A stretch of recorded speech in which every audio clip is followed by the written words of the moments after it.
ఒకసారి అడవిలో గాడిద సింహం దగ్గరికి వెళ్ళి దమ్ముంటే రా చూసుకుందాం నాతో పోటీ పడు అని సింహంతో ఛాలెంజ్ విసురుతుంది. కానీ సింహం ఏం మాట్లాడకుండా అక్కడ నుండి వెళ్ళిపోతుంది.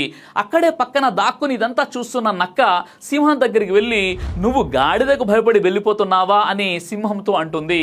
సింహం నవ్వుతూ నేను భయపడి వెళ్ళిపోవడం లేదు, నేను గాడిదతో పోటీ పడితే నేను కూడా గాడిద లాంటి దాన్ని అవుతాను, గెలుపు అయితే ఖచ్చితంగా నాదే, ఇందులో డౌట్ లేదు. కానీ రేపు అడవిలోని జంతువులన్నీ అడవికి రారాజు అయిన సింహం గాడిదతో పోటీ పడిందా ఇదే న్యాయం అని అనుకుంటారు. కాబట్టి ఎవరితో పడితే వారితో పోటీ పడితే నా విలువ ఏమవుతుందని సింహం సమాధానం ఇస్తుంది. మన జీవితంలో మనం మన దారిలో వెళ్తుంటే రెచ్చగొట్టే వాళ్ళు, అనుమానించే వాళ్ళు, కించపరిచే వాళ్ళు చాలా మంది ఉంటారు. ప్రతి దానికి సమాధానం ఇవ్వాల్సినటువంటి అవసరం లేదు. మనం ఒక లక్ష్యం కోసం పనిచేస్తుంటే దానిలో మురిగే ప్రతి కుక్కకి సమాధానం ఇవ్వాల్సినటువంటి అవసరం కూడా లేదు.